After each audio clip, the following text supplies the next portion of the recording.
government to mediate in the matter.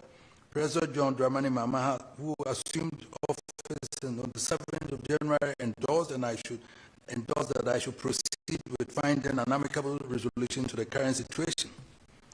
The parties in this dispute have willingly submitted themselves to the mediation process.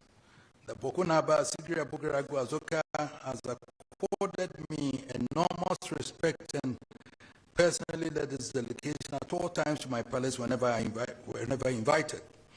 My brother, the Nairi, has for very good reason, sent a delegation of his elders and sub-chiefs at all times. They all expressed confidence in the process and believe that we will be able to work towards an amicable outcome. I started my engagement with my brother, the Nairi, by appealing to him to magnanimously recognize the position of the law that the Kusasi should rule themselves. After careful consideration, the Nairi made some concessions but gave some conditions for my consideration. Essentially, my brother, the Nairi, wanted the historical acknowledgement of his ancestral ownership of the entire land that now constitutes the Bawku traditional area.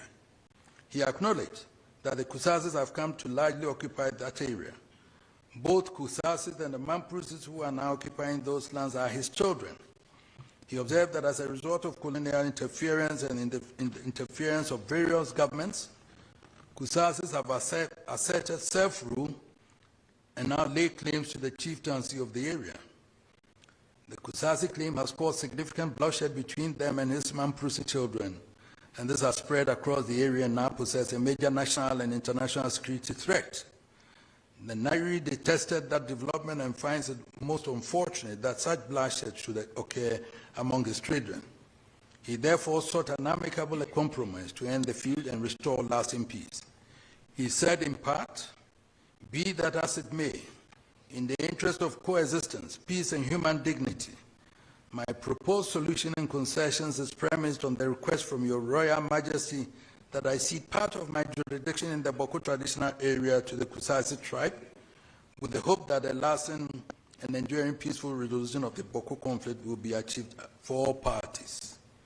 The Nairi has been clear in his mind that his decision to make concessions has been a difficult one, but added that, nonetheless, guided by ancestral wisdom, commitment to peace, and respect for Your Majesty's tireless efforts, I have chosen the path of conciliation, not out of weakness, but as a testament to Mamprugu's strength, dignity, and unwavering commitment to the well-being of all communities in the Bawku traditional area.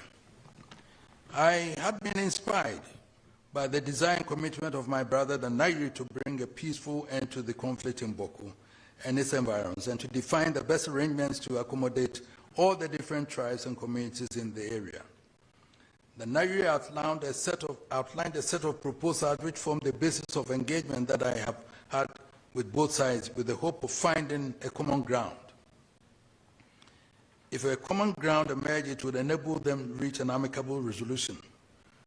With this historical understanding, I have impressed upon the Bawku Sigiri Abugaragu Azoka to